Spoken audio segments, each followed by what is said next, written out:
सुबह के वक्त में आपके साथ और एक बार मिलने के लिए परमेश्वर ने अनुग्रह दिया है। मैं परमेश्वर को लाख लाख धन्यवाद देता हूँ। आज के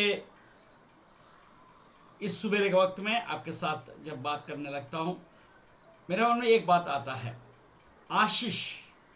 आशीष ये शब्द हमको अच्छा लगता है।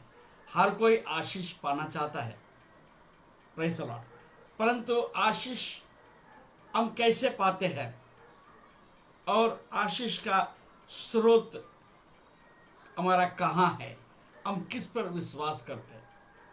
आज दुनिया में देखते आते हैं, बहुत से लोग आशीष पाने के लिए क्या क्या हथकंडे लगाते हैं।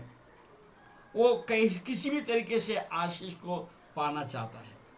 आज दुनिया में देखते हैं, कई राजा महाराजा लोग आए, बड़ा बड़ा राज किया, परंतु कई राजा का ऐसा हाल हुआ, उसका बेटा भी राजा नहीं बन सका। वो बड़ा महाराजा बड़े बना, मगर उसका बेटा महाराजा नहीं बन सका, क्योंकि आशीष उन्होंने जो सोच की, जिस तरीके से वो आशीष को इकट्ठा किया है, वो स्थिर नहीं रह सका। तो आज हम ये देखना चाहते हैं कि हमारे जीवन में स्थिर आशीष को हम कैसे पाए। स्थिर आशीष एक अलग होता है और आशीष एक अलग होता है। तो दुनिया में बहुत से लोग ऐसे आशीष पाए, एक या दो पीढ़ी के बाद में उनका आशीष कहाँ गया पता नहीं चलता। कई बार ऐसे भी हुआ, जैसे उठा, परंतु उनका अंतिम दिन में वो आशीष कहाँ चला गया पता नहीं। परंतु मैं एक बात आपको बोलना चाहता हूँ, यदि परमेश्वर आपको आशीष देगा, परमेश्वर की ओर से यदि आपको आशीष मिलता है, तो उस आशीष को कोई भी हाथ नहीं लगा सकता, कोई भी छीन नहीं सकता।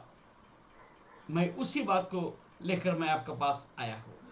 आज हो सकता है आप बहुत कठिन परिश्रम करते होंगे, धन इकट्ठा करने के लिए, पैसा इकट्ठा करने के लिए, और भी कई बातों के लिए आप बहुत कोशिश कर रहे होंगे। परंतु आप यदि परमेश्वर के सन्मुख आकर, उसके उपस्थिति में खड़ा रहकर और उसकी इच्छा क्या है वो अगर जानने लग जाएंगे, तो आपका पास जो आशीष आएगा उसके अंदर एक बदलाहट को आप देख पाएंगे। आइए हम परमेश्वर के वचन से देखेंगे व्यवस्था विवरण 23 अध्याय और 5वें पद में हम क्या देखते हैं। परंतु तेरे परमेश्वर यहोवा ने बिलाम की ना सुनी, किंतु तेरे परमेश्वर यहोवा ने तेरे निमित्त उसके साप को आशीष में बदल दिया। Praise the Lord. अगर परमेश्वर आपके ओर है, आप परमेश्वर के साथ हैं, यदि परमेश्वर ने आपको अलग किया है, आपको बुलाया है, तो आपको कोई श्राप नहीं दे सकते हैं। आप श्रापित जीवन जी नहीं सकते हैं। आपके आशीष को कोई छीन नहीं सकता। बिलाम चाहता था इज़राइल को श्राप दे दे, क्योंकि उनको बहुत सारे पैसा धन मिलने वाला था, परंतु ऐसा ना हो पाया। Praise the Lord. और दूसरी बात, आप अपने जीवन में ही नहीं, युगान युग के लिए आप आशीषित ठहर सकते हैं। देखिए, दूसरे सामुएल के 7वें अध्याय में हम दाऊद राजा का विषय में हम देखते हैं। 7वां अध्याय 28 और 29 पद में लिखते हैं, अब ए प्रभु यहोवा, तू ही परमेश्वर है और तेरे वचन सत्य है, और तूने अपने दास को ये भलाई करने का वाचा दिया है, ये भलाई करने का वाचा दिया है। तो अब प्रसन्न होकर अपने दास के घराने पर ऐसे आशीष दे कि वो तेरे सन्मुख सदैव बना रहे। Praise the Lord. आगे, क्योंकि हे प्रभु यहोवा, तूने ऐसे ही कहा है, और तेरे दास का घराना तुझसे आशीष पाकर सदैव धन्य रहे। Praise the Lord. यदि आप परमेश्वर से आशीषित रहेंगे, तो वो आशीष केवल आपके जीवन में ही नहीं, आपके आने वाले पूरे संतान के ऊपर भी वो आशीष बना रहेगा। ये दुनियादारी के तरीके से आप यदि आशीष को इकट्ठा करने का प्रयास करेंगे, हो सकता है कब तक वो टिका रहेगा मैं नहीं बोलता। Praise the lord, hallelujah. भजन संहिता 3 अध्याय और उसका 8वां पद में हम देखते हैं, हालेलुया, 3 अध्याय और उसका 8वां पद। Praise the lord, hallelujah. उद्धार यहोवा ही से होता है। हमको आशीष पाना है, हमें उद्धार पाना है, प्रभु में आना है। आप प्रभु में आएंगे तो परमेश्वर का आशीष आपके साथ बना रहेंगे। ये यहोवा तेरी आशीष तेरी प्रजा पर हो, ये भजन लिखने वाला कहता है। उद्धार यहोवा ही से होता है, परंतु उद्धार यहोवा ही से होता करके हमको चुपचाप नहीं बैठ सकते। हमको मन फिराने की जरूरत है, परमेश्वर को देखने की जरूरत है, परमेश्वर को उपस्थिति के पास आने के जरूरत है। हालेलुया। भजन संहिता 24 और 5वें पद में हम देखते हैं, वो यहोवा की ओर से आशीष पाएगा। Hallelujah, hallelujah. हाँ, यहोवा के पर्वत पर कौन चढ़ सकता है? जो यहोवा का पर्वत के ऊपर जो चढ़ेगा वो यहोवा की ओर से आशीष पाएगा और अपने उद्धार करने वाला परमेश्वर की ओर से धर्मी ठहरेगा। Praise the Lord. आपको आशीष भी पाना है, उसके साथ आप धर्मी ठहराए जाना चाहिए। हालेलुया। अगर आप धर्मी नहीं ठहराए जाएंगे तो आपके ऊपर आशीष कैसे आ सकते हैं? Praise the Lord. ये आपको देखने की जरूरत है। और खास हम देखते हैं, ये वचन मेरे लिए बहुत पसंदीदा वचन है।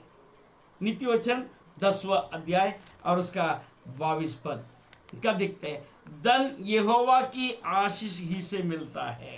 Praise the Lord. धन यहोवा की आशीष ही से मिलता है और वो उसके साथ दुख नहीं मिलाता। Praise the Lord. ये एक स्पेशल है, ये आपको आज समझने की जरूरत है। जब परमेश्वर के पास से आपके ऊपर अगर आशीष आता है, वो आशीष के कारण आपको दुख नहीं होगा। Praise the Lord. हम अगर अपने ताकत से, अपनी इच्छा से, अपने मन से, अपने बुद्धि से यदि हम धन इकट्ठा करने के लिए हम प्रयास करेंगे, ये दुनियादारी के दुख भी आपको साथ में रहेगा। Praise the Lord. यदि परमेश्वर जब आपको आशीष देगा, आपके जीवन में शांति बना रहेगा, आपके परिवार में शांति बना रहेगा, आप बहुत एक अच्छा धार्मिक जन बन सकते हैं। Praise the lord, hallelujah. आपके जीवन में दुख नहीं होगा, आनंदित रहेंगे। Praise the Lord. और वो आपके लिए बड़ा आशीष देता है।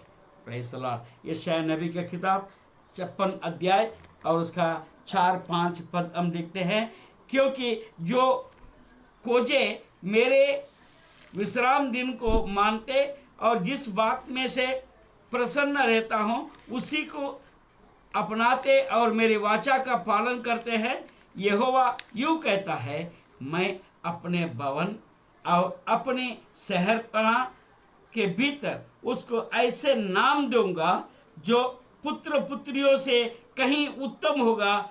मैं उनका नाम सदा बनाए रखूंगा और वो कभी ना मिटाया जाएगा। Praise the Lord. ये परमेश्वर का आशीष है। दूसरी बात, यिर्मयाह नबी के किताब उसका 24 अध्याय। Praise the Lord. यिर्मयाह नबी के किताब उसका 24 अध्याय और उसका 7 पद। मैं उनको ऐसा मन कर दूंगा। Praise the Lord. मैं उसका ऐसा मन कर दूंगा कि वे मुझे जानेंगे कि मैं यहोवा हूँ और वे मेरे प्रजा ठहरेंगे और मैं उनका परमेश्वर ठहरूंगा, क्योंकि वे मेरे ओर सारे मन से फिरेंगे। यस, आत्मिक ज्ञान परमेश्वर आपको देगा। आत्मिक ज्ञान जब हमारे पास आएगा तभी हम परमेश्वर के साथ एक सही पहचान में हम जा सकते हैं। उसके लिए हमें एक नया हृदय भी चाहिए। यहेजकेल नबी की किताब 11 अध्याय और 19 पद में परमेश्वर क्या कहता है? मैं उनका हृदय ये कर दूंगा और उनके भीतर नई आत्मा उत्पन्न करूंगा और उनका देह में से पत्थर का सा हृदय निकालकर उन्हें मांस का हृदय दूंगा। Praise the Lord. कितनी अच्छी बात है। आप परमेश्वर के आशीष का बाट अगर जोएंगे तो ये सब बातें आपका जीवन में आएगा। मत्ती रचित सुसमाचार 11 अध्याय और 28 पद में हम क्या देखते हैं? आपको विश्राम भी मिलेंगे। आपको ये आशीष पाने के लिए बहुत बोझ उठाने की जरूरत नहीं है। सब परिश्रम करने वाले और बोझ से दबे हुए लोग मेरे पास आओ, मैं तुम्हें विश्राम दूंगा। Praise the Lord. वो आपको आपके आत्मा में विश्राम देने को तैयार है। Praise the Lord, praise the lord, hallelujah. यूहन्ना आगे हम देखते हैं, देखिए प्रकाशित वाक्य में, प्रकाशित वाक्य 2 अध्याय और 10 और 11 पद हम देखते हैं। जो दुख तुझको झेलने होंगे, जो दुख तुझे झेलने होंगे उनसे मत डर। उनसे मत डर, क्योंकि देखो शैतान तुम में से कुछ को जेल खाने में डालने पर है, ताकि तुम परखे जाओ, और तुम्हें 10 दिन तक क्लेश उठाना होगा। प्राण देने तक विश्वास रहे तो मैं तुम्हें जीवन का मुकुट दूंगा। Praise the Lord. परमेश्वर का आशीष आपके लिए रखा हुआ है, क्योंकि देखिए परमेश्वर ने जब मनुष्य को बनाया, आदम के साथ वाचा बांधा, फलो फूलो पृथ्वी में भर जाओ, सारा अधिकार तुम्हें दे चुका है। मैं यदि परमेश्वर के साथ में बना रहूं, परमेश्वर का आशीष मेरे साथ बना रहेगा। दाऊद को परमेश्वर ने इतना ऊंचा किया है, उसके समान ऐसे कई लोगों को हम देखते हैं। Praise the Lord. आपको आशीष ये दुनिया की बात नहीं, परंतु परमेश्वर से आशीष पाना है। वो सबसे बड़ा आशीष ये है, ये जीवन का मुकुट। हालेलुया, जीवन का मुकुट। आप अनंत जीवन का एक आशीष यदि खो जाए, यह सारी दुनिया को भी आपने पाया तो क्या फ़ायदा है? आपका आत्मा खो जाए और दुनिया को पा लिया, क्या फ़ायदा है? परमेश्वर आशीष का स्रोत है, आपके ज़रूरत वो जानता है। आप जो कुछ भी है, आज परमेश्वर के सामने आप आ जाइए। आप ये बात को मानिए, मेरा स्रोत मेरा प्रभु यीशु है, मेरा परमेश्वर है, जीवित परमेश्वर है। तो परमेश्वर आपको ऐसे ऊंचा उठाएगा, ऐसे आपको धर के उठाएगा, तो आपको कभी वेदना आपके जीवन में नहीं होगा। आप दुनियादारी के हिसाब से हो सकता है आपको दुख तकलीफ होगा, मगर आपका मन में क्लेश नहीं होगा। आपका मन में हमेशा शांति में आप बना रहेंगे। परमेश्वर आपको आशीष दे। आज इस आशीष को सुनकर ये आशीष में आप बना रहे, ये मेरा प्रार्थना है। प्रभु आपका आशीष दे। धन्यवाद।